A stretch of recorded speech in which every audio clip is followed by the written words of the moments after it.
Janae, what do you think makes a person a real New Yorker? Oh, Liz, that's a touchy subject in this city. But for the sake of not pissing anyone off, I'm going to say a real New Yorker is someone who was born and raised within the five boroughs or even in the state. That's interesting. I'm going to say that. Yeah, That's interesting. I'm going to say that.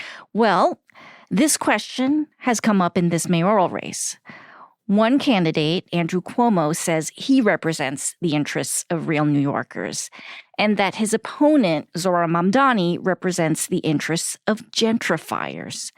And Cuomo and Mayor Eric Adams have been directing that message at, let me guess, Black New Yorkers. Right. And that's what we're going to unpack today. Gentrification and Black voters.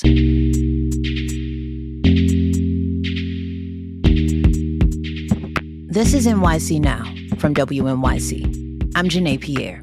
Happy Saturday. In 3 days, New Yorkers will decide on its next mayor. Over the last several weeks, WNYC has been examining the issues shaping the race, from young and new voters to public safety to the cost of housing and childcare. Today is the last installment of our voter-driven series. And it's a story about a group that's been one of the pillars of the city's Democratic electorate, Black New Yorkers. Joining me now is Elizabeth Kim, who reports on City Hall and has also been covering the mayoral race. So Liz, tell me, what drew you to this story? So during the primary, as Mamdani was surging in the polls, I kept hearing a lot of skepticism from political experts. And that's because the political wisdom in New York City is you can't win a citywide race without winning the Black vote. And Mamdani was in a bit of a tough spot. He was competing against Andrew Cuomo, who's a household name in politics, and also 3 other Black candidates. He also wasn't really that well known in New York City, including in the Black community. He's a 34-year-old Queens Assembly member who's also a member of the Democratic Socialists of America. And Black voters, as we know, especially older Black voters, tend to be more moderate. Yeah, but Mamdani winds up winning the primary. That's right, Janae. Lo and behold, he wins in a surprise upset. But what's also surprising is he doesn't win a majority of the Black vote. So these experts, they were wrong. Yeah, they were wrong. Mamdani gets edged out by Cuomo in the predominantly Black neighborhoods. I'm talking about Southeast Queens, parts of Central Brooklyn. But he makes up for that by winning other voters like Asian and Latino voters. And he also runs up the score in gentrifying neighborhoods. Places like Clinton Hill, Fort Greene, Crown Heights, Flatbush. Yeah, neighborhoods that have been historically Black. Yes, but which have been transforming. Right. Younger, more affluent, and yes, more white. So this is the tension I wanted to get at. So with the election on the line, I wanted to talk to Black voters about gentrification and Mamdani. And I knew exactly who to start with. Renee Collymore has watched the Brooklyn neighborhood of Clinton Hill cycle from a middle-class enclave of Black homeowners to a casualty of the crack epidemic to one of the most desirable places to live in the borough. I meet her on a tree-lined block of stately brownstones and immediately spot the one that belongs to her family. I give her a call. Hi, Renee. I think I'm here. Is your house the one with the Eric Adams sign? Okay, I'm outside. She's actually waiting for me behind the wheel of her white Mercedes. All right, so. You gonna take me on a tour? Yes. They purchased this house here where you just saw in like late 50s. 60, not 50, but they bought it for $6,000.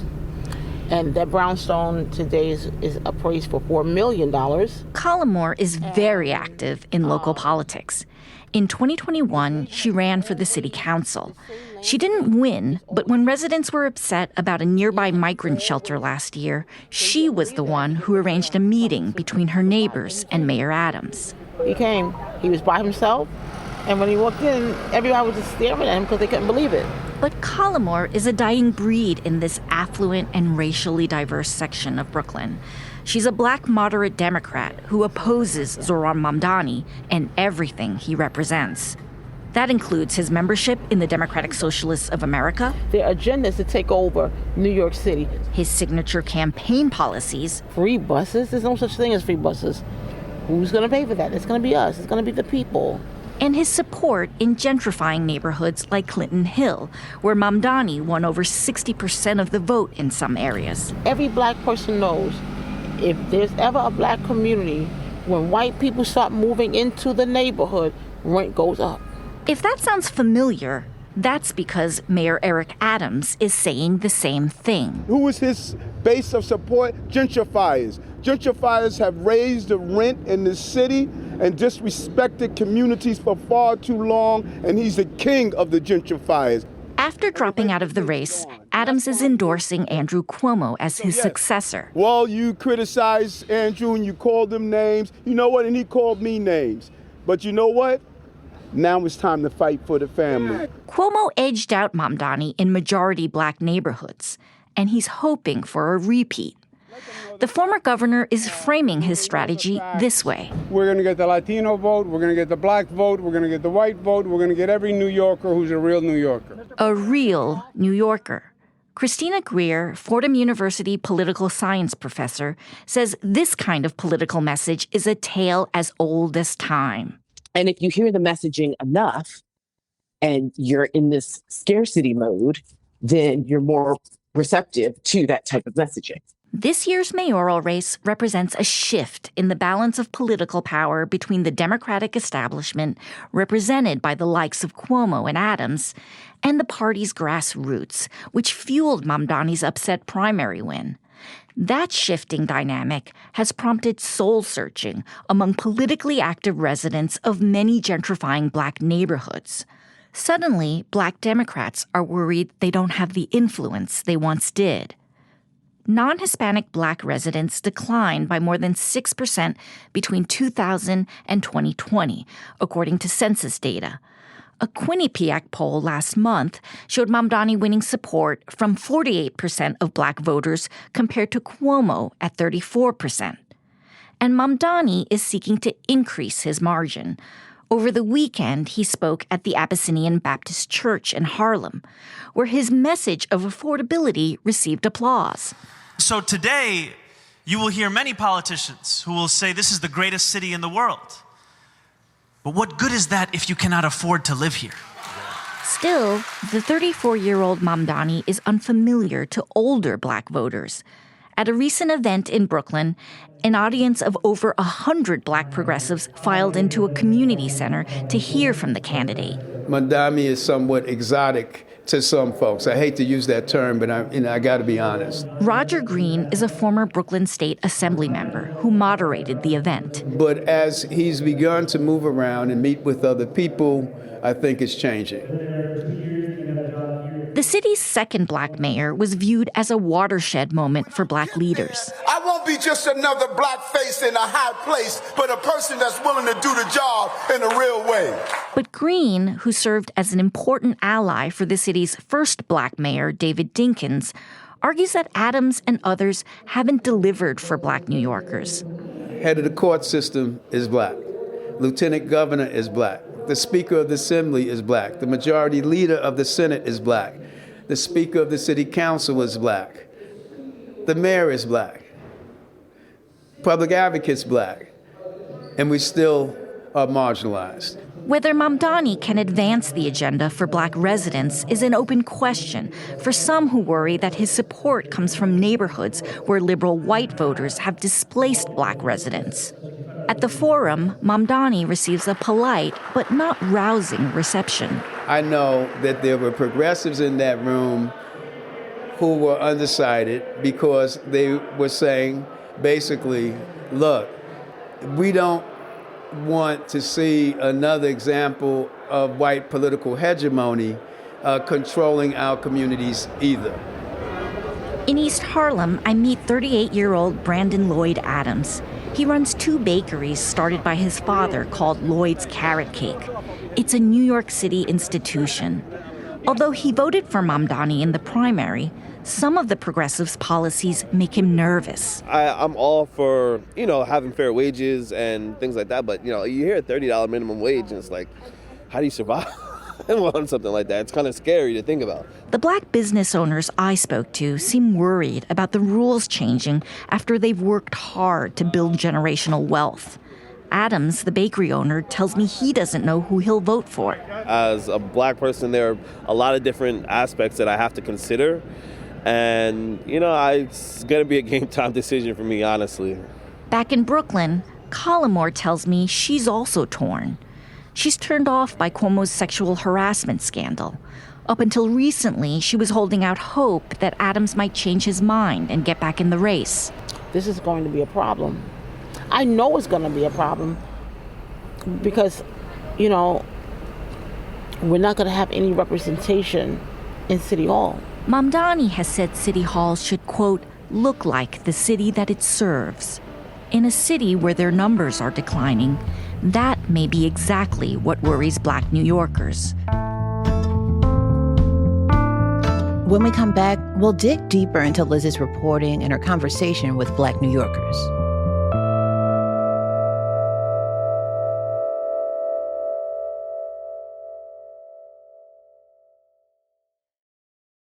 So, Liz, in your piece, you speak to Roger Green. He's a Black progressive who says that for all of the Black leadership the city has, Black people are still marginalized in this city. What does it mean for a mayor to have a Black agenda? Well, for folks like Green, it begins with recognizing the disparities and the institutional racism that is behind those disparities. And there's plenty to talk about. Income, for example. Black New Yorkers make 44% less in median household income than white New Yorkers. Unemployment.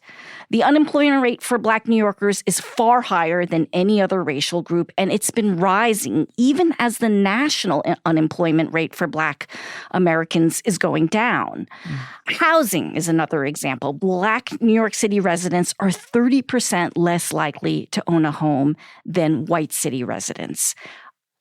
I can go on and on. What people mean by a Black agenda is it's not just about representation in City Hall. It's about how are you going to tackle these deeply rooted inequities with policy? Mm-hmm. And speaking of tackling these inequities, has Mamdani talked about these issues facing Black New Yorkers? And if so, how does he respond to the criticism from Adams, that he's the, quote, king of gentrifiers?